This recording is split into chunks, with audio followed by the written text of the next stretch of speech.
mga kapatid, para tayo po ay maging karapat-dapat sa paningin ng Panginoon. Huwag tayong papaabala, huwag tayong papaahadlang sa mabuting layunin nasa ng ating puso na tayo ay makasunod sa kalooban ng Panginoon. Dahil gumagawa po ng paraan ang kaaway para madistract tayo, mawala tayo sa focus, hindi tayo makapakinig ng maayos, lalo na sa pananalangin. Kaya nagpapaalaala po kami, mga kapatid, may kaaway po tayo, na sana'y wag natin bigyan daan yung kaaway para tayo po ay hindi makagawa ng mabuti. Kaya ng ating natutunan ay turo sa atin ng Diyos sa pamamagitan ng ating mga ngaral. Ang paalala po namin ay sa Epeso. Tingnan niyo po ang nakasulat sa 6:12. Ang sabi sa talata ay ganito: sapagkat ang ating pakikibaka ay hindi laban sa laman at dugo. Di may pakikibaka, may pakikipaglaban po tayo, may kaaway po tayo. Ang sabi sa talata, sapagkat ang ating pakikibaka ay hindi laban sa laman at dugo, may laban talaga, kundi laban sa mga pamunuan, laban sa mga kapangyarihan, laban sa mga namamahala ng kadilimang ito sa sanglibutan, laban sa mga ukol sa espiritu ng kasamaan, sa mga dakong kaitaasan. May laban po mga kapatid, huwag tayong papayag na mahadlangan, mapigilan tayo sa ating nakilalang tungkulin, nakilalang pananampalataya sa harap ng Diyos. Lahat po ng mga makakahadlang, isantabi na natin mga kapatid. Huwag na natin bigyan pansin. Labanan nating masikap ang ating kaaway na sinasabi nga sa 5:9 ng unang Pedro, ganito po ang ating mababasa. Ang sabi sa talata, na siya'y labanan ninyong matatag sa inyong pananampalataya. Matatag na pakikipaglaban, huwag tayo mga kapatid na nagpapabaya, huwag tayong maging relax, huwag tayo po dapat ay laging matatag yung ating pananampalataya, mayroon tayong kaaway. Sana alam naman natin, ready po tayo mga kapatid, kasi ang ating kaaway tuso, baka tayo po ay madaya. Ang ating walang malay at malinis na pag-iisip na kay Kristo, pasamain. Pinasasama po yan. Hindi naman po tumitigil yan mga kapatid. Kaya sana lagi po tayong handa. Gaya po ng nakasulat doon sa Gawa, Kapitulo 13, versikulo 10, sabi nga ng Kuya Daniel, ganito po ang ating mababasa. At sinabi, o puspos ng lahat ng karayaan at ng lahat ng kasamaan, ikaw na anak ng Diablo, ikaw na kaaway ng lahat ng katwiran, hindi ka bagat itigil sa pagpapasama sa mga daang matwid ng Panginoon. Hindi titigil yan mga kapatid. Kaya dapat alerto po tayo. Huwag tayong magpapabaya. Lagi tayong magbantay, vigilant. Ang sabi nga, pag hindi po tayo ganyan, ay dadayain tayo. Maraming kampon yan, maraming alagad, nagkalat, hindi titigil ng pagpapasama sa daang matuwid ng Panginoon. Ang daan ng matuwid ng Panginoon, bakit mangyayari na pinapasama? Kasi talagang masama na ang mga yan. Lahat ng katwiran, kaaway yan. Mga alagad ni Satanas, ng Diablo. Kaya wag po tayong papayag na tayo ay mahadlangan sa gawang mabuti. Dahilan ba sila? Kung sakali man na sinasabi nilang mga paninira laban sa ating mga ngaral, laban sa iglesia, papayag ba tayo? Dahilan ba sila para tayo hindi magpatuloy sa gawang mabuti? Alam naman natin ang naituturo sa atin mulat sa pulpa, ikabubuti, ikapagiging dapat. Kaya po naging malinis ang ating budhi, naging malinis ang ating puso dahil sa aral na ating napapakinggan. Sana huwag tayong papayag na tayo ay hadlangan. Bro, mabuti hindi ka tulad ng mga KNP na mga asong duwag at matatakaw. Sana merong KNP na maging tulad mo. Meron po, merong KNP na katulad ko. Hintayin nyo lang po. Ipanalangin po natin na samahan sila ng Diyos. Hintayin nyo lang po. Hindi po lahat ng KNP mga tiwali. Meron pong mga KNP maayos. Hintayin nyo lang po mga kapatid. Lilitaw po yan at hindi po papayag ang Diyos na sa mga KNP puro tiwali. Hindi po ganun ang Diyos. Diba totoo na tumatanggap ka sa kapatid na yon na merong kumpanya na 45,000 a month? Hindi mo mapapasinungalingan yan, Efren Baking. Kaya nga nakapagpagawa ka ng mansyon eh. Saan ka kukuha ng papapagawa ng mansyon? At saka bakit ikaw ang nagbibigay ng pera? Hindi ba nung buhay si Brad Ellie, binoljak kayo ni Brad Ellie? Dahil ibinili nyo ng sasakyan si Brad Candong, kayong dalawa ni Resty Reyes. Bakit kayo ang bibili ng sasakyan para kay Brad Candong? Hindi ba yun kayang bilihin ni Brad Ellie para kay Brad Candong? O nagpapalapad kayo ng papel para makuha ninyo ang simpatsya ni Brad Candong? Kaya di po ba pinagkaisahan nyo si Brad Candong? Di po ba? Hindi nyo may kakailayan dahil si Brad Candong hindi siya maka Daniel Rason. Si Brad Candong maka-Diyos siya. Kapag maka-Diyos ka, ang loyalty mo sa Diyos, susundin mo yung utos ng Diyos. Nanatiling tahimik yung aking bibig. Ngayon na lang po ako nagsasalita. Bakit? Kailangan nyo pong malaman yan, mga kapatid. Sinisira po nila ang aking pagkatao para hindi kayo makinig sa akin. Sinisiraan po nila yung aking pagkatao para mawalan ako ng kredibilidad. Pero mga kapatid, totoo po lahat ng aking sinasabi. Magtanong kayo sa mga kapatid sa Singapore kung hindi totoo yung mga katiwaliang nangyayari doon ngayon. Magtanong kayo sa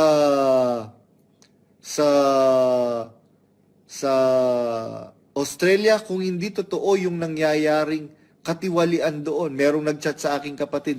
Sabi niya, brother, salamat sa Diyos dahil sa pagsasalita mo, sa matapang mong pagsasalita sa social media, nalaman ko ngayon ang totoo.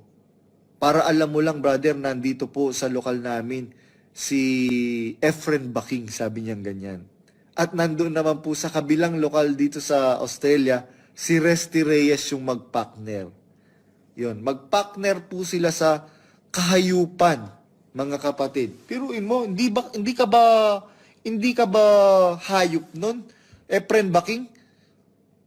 Napakawalang yamo na hindi ka naman nagtatrabaho sa sa kumpanya ng kapatid. Makikisama ka sa payroll. Hindi ba makapal ang pagmumukha mo, Efren Baking? No wonder, tignan mo yung pagmumukha mo. Pagbati po ng pag-ibig at kapayapaan sa lahat ng mga kapatid sa iba't ibang dako ng daigdig. Minsan pa mga kapatid, nabigyan tayo ng mabuting pagkakataon para magawa po natin ang ating tungkulin sa harap ng Panginoon. Sana samantalahin natin ang bawat pagkakataong mayroon tayo. Dahil meron dadating na pagkakataon sa atin, hindi na tayo makagagawa. Samantalang tayo po ay merong magagawa, inaanyayahan na po ang lahat, tayo po ay sama-sama sa pagtupad ng kalooban ng Panginoon. Kaya inaanyayahan na po ang lahat, tayo po ay pumapasok na sa ating formal na pagkakatipon. Alam naman po natin ang palatuntunan ng ating mga ginagawang pagkakatipon. Sana nakahanda na po tayong lahat, mga kapatid. Maayos na ang ating kinaroroonan, ang ating kinalalagyan, yung wala nang makakaistorbo. At sa lahat ng mga bagong bautismo, mga kapatid, sana po, gaya ng ating mga natutunan na pag-aralan, yung mga doktrina, atin na pong isagawa na maging atentibo tayo sa mga pakikinig na katulad nito, ikapagiging dapat natin sa paningin ng Panginoon at makapagpapalugod tayo sa mailalang sa atin. Sa amin pong mga bisita, nagpapasalamat po kami sa Diyos ng maraming salamat. Napaunlakan ninyo ang aming paanyaya na kayo ay aming makasama sa aming pagkakatipon. Dalangin namin palagi na kayo ay makaunawa ng mga katwiran ng Panginoon upang inyong pakinabangan sa mga darating na pagkakataon. Sana makasama namin kayo sa matapat na paglilingkod sa Diyos. Sa lahat po ng mga kapatid, halina po kayo tayo po ay mag-aaral na ng mga salita ng Diyos. Pero bago yan, tayo po ay dadalangin. Ihanda muna natin ang ating mga sarili, ang ating mga puso. Alis na tayo ng lahat ng mga diwang hindi karapat-dapat sa paningin ng Panginoon. Alisin na natin yung lahat ng mga makakasagabal. Ang mga cellphones, minsan pa, pinapaalalahan na ng lahat. Ilagay na po natin sa silent mode, mga kapatid. At alisin na po natin yung mga bulong-bulungan dyan, sa tabi-tabi. Wala na po munang magkukwentuhan, magkakamustahan. Ito na po tayo sa ating pagkakatipon, mga kapatid. Wala na rin reklamo dahil halos na po, 1 oras na naging paalaala sa atin para tayo makapaghanda ng mabuti. Kaya inaanyayahan na po lahat. Tinatawagan na kayo ng pansin, mga kapatid. Tayo po ay magkakatipon. Sama-sama tayong dumalangin sa Panginoon. Nawa makita tayo sa kondisyong ibig ng Diyos sa ating lahat. Yung tayo po ay malinis na kalooban.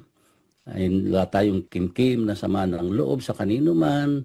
Kung meron mang nagkulang sa atin, nakahanda na tayo ay magpatawad o nagpatawad na tayo. Mas makabubuti po para sa ating lahat. Kaya inaanyayahan po ang lahat ng mga kapatid sa iba't ibang mga dako.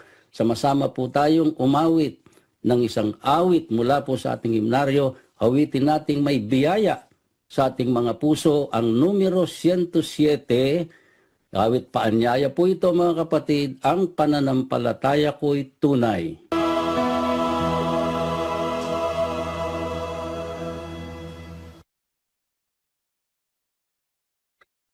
Mga kapatid, isang awit na lamang po ang ating handog sa Diyos, yung awit panalangin.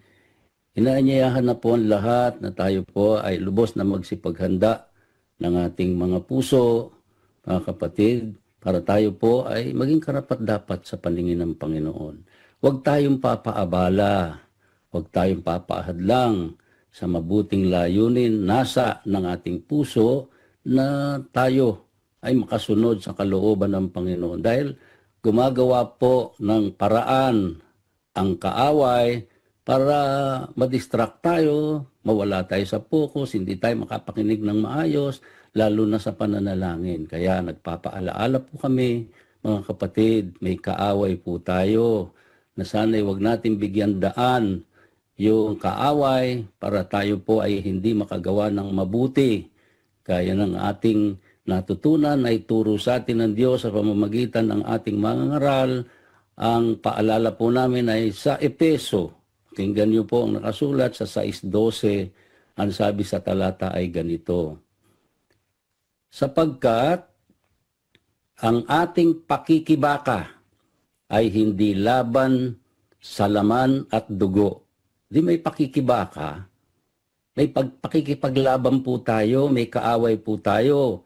Ang sabi sa talata, sapagkat ang ating pakikibaka ay hindi laban sa laman at dugo, may laban talaga, kundi laban sa mga pamunuan, laban sa mga kapangyarihan, laban sa mga namamahala ng kadilimang ito sa sanglibutan, laban sa mga ukol sa espiritu ng kasamaan, sa mga dakong kaitaasan. May laban po, mga kapatid. Huwag tayong papayag na mahadlangan, mapigilan tayo sa ating nakilalang tungkulin, nakilalang pananampalataya sa harap ng Diyos.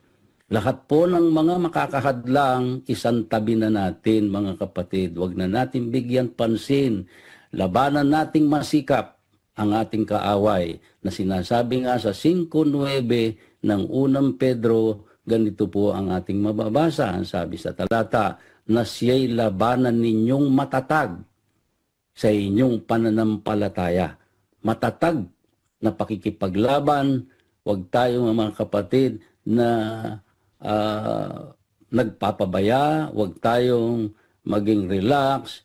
Huwag tayo po dapat ay laging matatag yung ating pananampalataya. Mayroon tayong kaaway.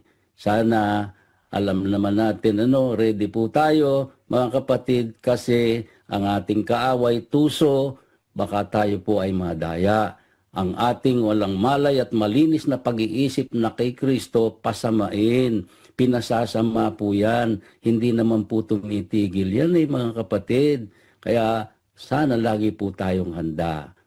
Gaya po ng nakasulat doon sa Gawa, Kapitulo 13, versikulo 10, sabi nga ng Kuya Daniel, ganito po ang ating mababasa.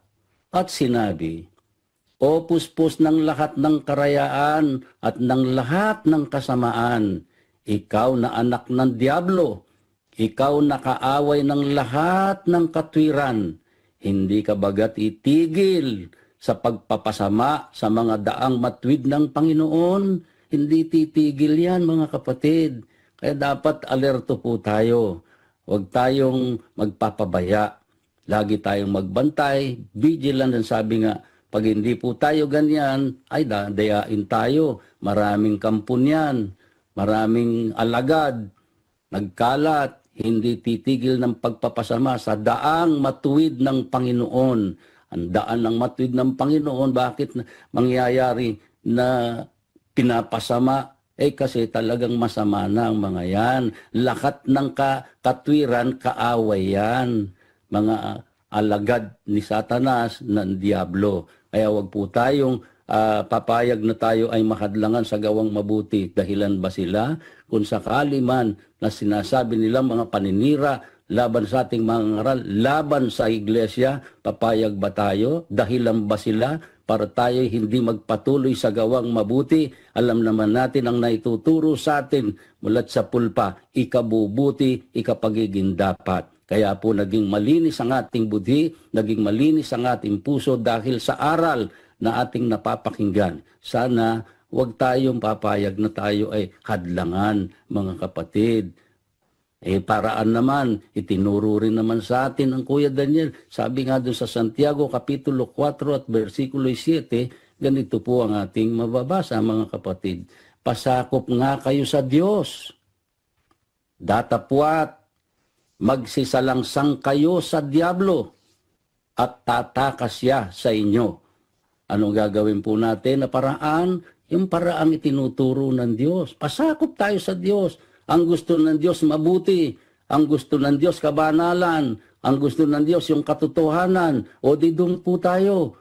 Magpakumbaba tayo sa harap ng Panginoon. Lagi tayong magpasakop sa Kanya. Hindi tayo pababayaan.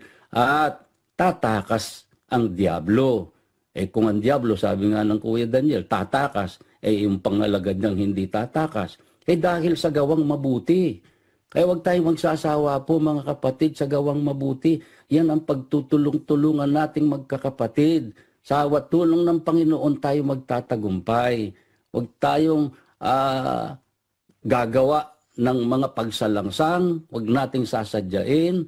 May awa po ang Panginoon mga kapatid. Tutulungan niya tayo palagi. Kukup-kupin tayo, aalalayan, sasamahan tayo sa ating mga paggawa kung ang nasa ng ating puso makatupad ng kanyang kalooban. Sa lahat po ng mga bisita namin, kasama po kayo sa aming pagdalangin. Nawa, makasama namin kayo sa ganitong mga paggawa at napakaganda ng mga katwirang ating napapakinggan. Yan po ang nagbibigay kapanatagan sa ating kalooban, napapayapa ang ating puso. Kaya ano man ang dumating, mayroon mang karamdaman, kahirapan, mayroon mang kaguluhan, mayroon mang anumang klase ng kalamidad, mayroong sunog, mayroong lindol, lahat ng yan ay malalampasan natin sa awat tulong ng Panginoon. Bakit? May tanglaw kasi tayo. Yung salita ng Diyos, tanglaw sa ating puso na gagabayan tayo sa lahat ng pagkakataon. Saan man tayo makarating? Tandaan natin ang doktrina, aral ng Diyos, ikabubuti po natin, mga kapatid. Sabagay, may palatandaan naman po sa mga tao, kung sa Diyos ka o kaya sa Diablo ka, masamang tao ka, mabuting tao ka, may palatandaan naman Gaya ng ipinaglingkod nga rin sa atin, yung sa Juan Kapitulo 8 at versikulo 47, makikita naman po dito kung sino ang sa Diyos, kung sino sa Diablo. Ang sa Diyos ay nakikinig ng mga salita ng Diyos. Napakaliwanag na talata. na sinasabi sa atin. Ang sa Diyos, nakikinig ng mga salita ng Diyos. Dahil dito'y hindi ninyo dinirinig sapagkat kayo'y hindi sa Diyos. Yung hindi sa Diyos, wala naman pong ligayang makinig ng aral ng Diyos yun eh. Pero yung sa Diyos, ang ligaya, kaaliwan ng puso ay ang pakinggan ang salita ng Diyos. Yung makikita po lutang na lutang, pagka sa mga pagkakatipon, meron diyan na hindi na masaya, kunwari masaya, pero kunwari lang, kaplastikan. Sa totoo, sa puso, hindi na siya maligayang makinig ng aral ng Diyos. Sasabi, nandiyan lang kayo, paulit-ulit lang, paulit-ulit, yak-yak yun. Puro kay pag-ibig, puro kay pag-ibig. Ayaw na ng pag-ibig. Alam na po natin ang ibig sabihin, hindi sa Diyos yan. Ang sa Diyos, nakikinig ng mga aral ng Diyos, sa salita ng Diyos, kaya hindi nyo dinirinig ang sabi ng talata, sapagkat kayo'y hindi sa Diyos. Napakaliwanag po talata mga kapatid. Kaya lahat po ng mga kapatid na nakikinig ng salita ng Diyos, lahat ng sa Diyos, tinatawagan po natin ng pansin, ihanda natin ang ating mga sarili, mga kapatid, dadalangin po tayo sa harap ng Panginoon, nawa masumpungan tayo na naglilinis tayo ng ating budhi, ng ating puso, na hindi tayo nagkikimkim ng sama ng loob sa kanino man, wala tayong laban sa Diyos, wala tayong laban sa kanino man kapwa, sa kapatid, kundi bagkus tayo'y nagpatawad na sa lahat ng mga nagkulang sa atin. Sama-sama po nating awitin mga kapatid, ang awit panalangin, numero 1 sa ating himnaryo sa pagsambay patnubayan.